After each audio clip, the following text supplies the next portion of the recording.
Prince Harry was long seen as the most approachable royal. The smiling rebel.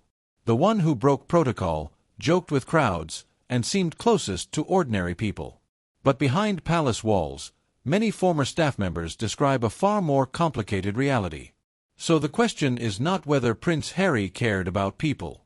The question is, why did so many people working closely with Prince Harry eventually walk away? And why did complaints about working conditions continue to surface, even in an institution designed to keep everything quiet? To understand this, you first have to understand what it actually means to work for a royal. Palace staff are not celebrities. They are professionals. Private secretaries manage schedules, correspondence, and decision-making. Personal aides handle daily logistics, appearances, and private matters. Communications teams control messaging, press strategy, and crisis response. These roles demand precision, loyalty, and emotional discipline. The expectations are extreme. Absolute discretion is not optional. Long hours are routine. Availability is constant. Staff are expected to remain calm under pressure, absorb criticism without response, and manage intense public scrutiny while remaining invisible themselves. There is also a clear power imbalance. Royals are not just public figures. They are employers. Staff cannot respond publicly, cannot defend themselves, and cannot share their side of the story. Even after leaving, silence is often required. This imbalance shapes every interaction. Disagreements cannot be aired openly. Frustrations cannot be voiced freely. What might be a workplace conflict in any other organization becomes something far more complicated behind palace gates. Palace culture itself adds another layer of pressure. The monarchy operates on hierarchy and tradition. Chain of command is rigid. Decisions move slowly. Change is often resisted, even when necessary. Within this system exists a long-standing principle. Never complain. Never explain. Problems are handled internally, if at all. Public acknowledgement of conflict is avoided at all costs. The appearance of stability matters more than addressing tension openly. Because of this, internal conflicts rarely find resolution in the moment. Instead, pressure builds quietly. Misunderstandings compound. Resentment grows beneath the surface. Staff absorb stress, hoping situations will improve, while leadership assumes silence means everything is fine. In such an environment, even small issues can escalate. A raised voice. An emotional outburst. An unreasonable demand under stress. In a normal workplace, these moments might be addressed directly. In the palace, they are often swallowed. Over time, silence becomes corrosive. This is why staff voices so rarely emerge publicly. Non-disclosure agreements and confidentiality clauses are standard. Speaking out can end a career, not just within royal circles, but across government, media, and elite institutions. For many staff members, working at the palace is a once-in-a-lifetime role. Walking away quietly is often safer than challenging power. The risk of being labeled disloyal, difficult, or untrustworthy is too high. As a result, anonymous leaks become the only outlet. Former staff speak through intermediaries, journalists, or unnamed sources. This creates skepticism. Anonymous accounts are easy to dismiss. But when similar complaints surface repeatedly, across different roles and time periods, patterns begin to form. It is important to separate rumor from repetition. A single complaint can be ignored. Multiple accounts describing similar experiences raise questions, especially when those accounts come from professionals with reputations to protect. In Prince Harry's case, reports of staff dissatisfaction did not appear once. They appeared again and again, often quietly, often without names, but consistently enough to draw concern within the palace itself. This does not automatically mean malice. It does not mean intent to harm, but it does suggest a breakdown somewhere between leadership, communication, and expectation. The royal workplace is not designed for emotional expression. It is designed for control. When emotional personalities enter that system, Friction is almost inevitable. And when power dynamics prevent open dialogue, staff burnout becomes the most common outcome. By the time stories reach the press, the damage has usually already been done. Relationships have fractured. Trust has eroded. Experienced aides have chosen departure over endurance. So before examining Prince Harry's personality or specific allegations, it is essential to understand the environment itself.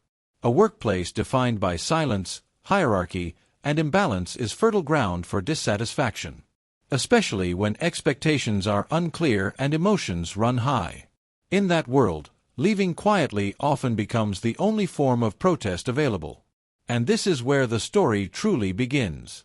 Because once the environment is understood, the focus shifts naturally to the man at the center of it all, and to the leadership style that many staff members struggle to work under. To the public, Prince Harry was the emotional royal, the passionate one, the prince who laughed easily, spoke openly, and seemed more human than the rest.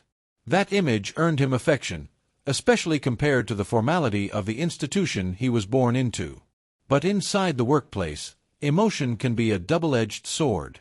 Former staff accounts and royal reporting often describe Harry as deeply feeling, highly sensitive, and intensely reactive under pressure. These traits were not hidden. They were part of who he was. In moments of calm, they made him warm and engaging. In moments of stress, they could make working around him unpredictable.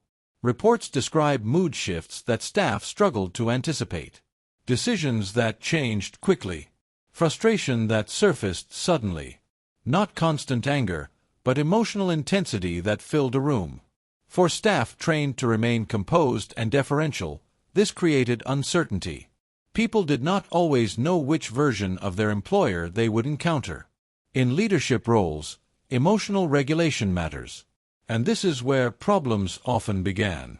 Prince Harry was not a distant boss. He was involved. Very involved. He cared deeply about outcomes, about perception, and about being understood. But that involvement sometimes crossed into micromanagement. Staff have described situations where instructions were revisited repeatedly, where decisions were revisited emotionally rather than strategically, and where professional judgment felt secondary to personal feelings. What began as hands-on leadership could feel like constant oversight. Boundaries also became blurred. In most workplaces, professionalism creates emotional distance. In Harry's case, relationships with staff were often personal. Loyalty was expected not just to the role, but to him as an individual. This created pressure. Disagreement could feel like betrayal. Feedback could feel like criticism. Staff were not only managing tasks, they were managing emotions. Over time, that becomes exhausting. Underlying much of this behavior was unresolved trauma. The death of Princess Diana shaped Harry profoundly. It influenced how he viewed the media, authority, and threat. He carried a deep mistrust of institutions and a fierce need to protect those he loved. That sensitivity made him highly reactive to criticism. Challenges were not always processed as professional differences. They were often experienced as personal attacks. This defensiveness, while understandable, complicated leadership. Protective instincts intensified under stress. Harry saw himself as shielding others from harm. But protection can turn into control when fear drives decision-making. Staff caught between institutional expectations and emotional loyalty found themselves in impossible positions.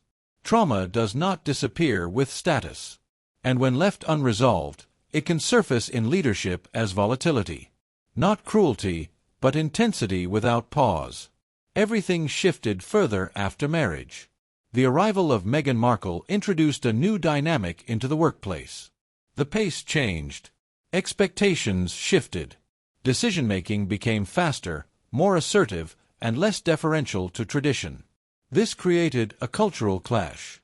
Meghan came from environments where questioning systems was normal, where initiative was valued, where hierarchy was flatter. The royal system functioned in the opposite way. Staff found themselves navigating mixed signals. Instructions sometimes came from different directions. Authority felt unclear. Long-standing protocols were challenged. For experienced palace aides, this was disorienting. Prince Harry, deeply aligned with his wife, often took on the role of defender rather than mediator. When tensions arose, he did not act as a buffer between staff and pressure. He acted as an amplifier. Reports suggest that resignations increased during this period, not because of a single incident, but because of sustained stress. Loss of experienced aides raised internal concern. High turnover is rare in royal households, and when it happens, it signals deeper problems. Then came the allegations. Major media outlets reported claims of staff being reduced to tears, of emotional distress, of workplace behavior that crossed professional lines. These reports were serious enough that the palace announced an internal investigation. It is important to note what happened next. Prince Harry did not position himself as a manager addressing concerns. He positioned himself as a protector. He rejected the allegations outright, framing them as attacks rather than warnings. This response matters. Leadership is not only about intent. It is about impact. And when leaders dismiss distress instead of examining it, trust collapses. From Harry's perspective, he was fighting a system he believed was hostile. From the staff's perspective, he was part of the problem they could not confront. What made Prince Harry relatable to the public, his emotion, his intensity, his refusal to detach, may have made him difficult to work for within a rigid high-pressure institution. This does not make him malicious. It makes him mismatched with the role he occupied. The palace demands emotional restraint. Harry embodied emotional expression. The palace expects distance. Harry sought closeness. The palace runs on control. Harry reacted from instinct. When those forces collided, staff were caught in between. And in such environments, the people with the least power often leave first. By the time the situation became public, the damage had already taken shape. Relationships were strained. Trust was broken. And the narrative was no longer about intention, but about consequence. Which leads to the final question. Was this really hatred? Or was it something quieter and far more common? Burnout. By this point, one question remains. Was it really hatred that drove so many staff members away from Prince Harry? Or is that word too simple for a far more complex reality? When you look closely at staff accounts, a different picture begins to form. The language most often used is not anger. It is exhaustion, emotional drain, burnout. People describe feeling overwhelmed, stretched thin, and unsupported rather than personally resentful. Across different roles, similar themes appear. Communications staff, private secretaries, senior aides. Different responsibilities, different access levels, yet comparable outcomes. Stress that did not ease, pressure that did not lift, and eventually, the decision to leave. One of the clearest warning signs was not complaints, but departures. Experienced professionals, people who had worked within the royal system for years, chose to walk away. These were not junior staff testing options. These were individuals with institutional knowledge, stability, and prestige. When people like that resign quietly, it signals something deeper than personality clashes. Loss of experienced aides is a red flag in any organization. In a royal household, where continuity is prized, it is even more telling. It suggests not a single bad moment, but a sustained environment that became untenable. From Prince Harry's perspective, the story looks very different. He has consistently denied allegations of poor treatment. He has framed critical reporting as unfair, misleading, or part of a broader smear campaign. In his view, negative stories were not about workplace behavior, but about resistance from an institution uncomfortable with change. Criticism was often interpreted as institutional pushback, as punishment for challenging tradition, as attacks meant to silence him and his wife. Within that framing, staff complaints became part of a larger narrative of hostility. This perspective matters, because Harry did not see himself as mismanaging people. He saw himself as standing up for what was right, as protecting his family, as pushing against a system he believed was broken. But leadership is not only about motivation. It is about responsibility. And this is where tension emerges. Harry's personal trauma, particularly his unresolved grief and mistrust of authority, shaped how he interpreted conflict. Challenges felt personal. Disagreement felt adversarial. Criticism felt threatening. In that mindset, it becomes difficult to separate intent from impact. One can believe deeply in their righteousness and still cause harm. One can feel victimized while holding power. These truths can exist at the same time. Power complicates victimhood. As a royal, Harry occupied a position of enormous privilege and authority, even while feeling emotionally vulnerable. Staff did not have the option to disengage emotionally. They had to adapt, absorb, and endure. This imbalance makes accountability harder, not easier. When leaders see themselves primarily as victims, they struggle to hear feedback. When intention becomes the focus, impact gets dismissed. And yet, this story cannot be reduced to personal failure alone. The monarchy itself operates with outdated management structures. Emotional intelligence is not prioritized. Conflict resolution is minimal. Support systems for staff are limited. Silence is rewarded more than honesty. Harry struggled within that system. His emotional openness clashed with its rigidity. His desire for control clashed with its hierarchy. His instinct to challenge authority collided with an institution built to preserve it. Repeated staff turnover matters because it highlights this collision. It points to a system unable to adapt, and a leader unable to adjust his approach within it. So where does that leave the question of hatred? Hate implies intent, malice, personal animosity. What emerges instead is something quieter and more common. Disillusionment, fatigue, the slow erosion of trust. Staff did not leave because they despised Prince Harry. Many reportedly cared about him. They left because the environment became emotionally unsustainable. Because clarity disappeared. Because communication broke down. Because boundaries blurred. Burnout does not announce itself loudly. It accumulates. It convinces capable people that walking away is healthier than staying silent.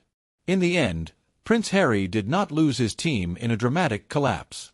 He lost them one by one, as pressure replaced purpose and loyalty replaced professionalism. This does not make him a villain. But it does not make him blameless either. He was a leader shaped by trauma, placed inside a rigid institution, struggling to balance emotion with authority. The system failed him. And at the same time, he failed the people working under him. In the end, it may not have been hatred that drove staff away, but a breakdown of trust, clarity, and emotional balance behind palace walls. And once that breakdown occurred, there was no team left to hold things together. What followed next would be even more public. Media wars, legal battles, and a complete departure from royal staff and structure altogether. That is the next chapter.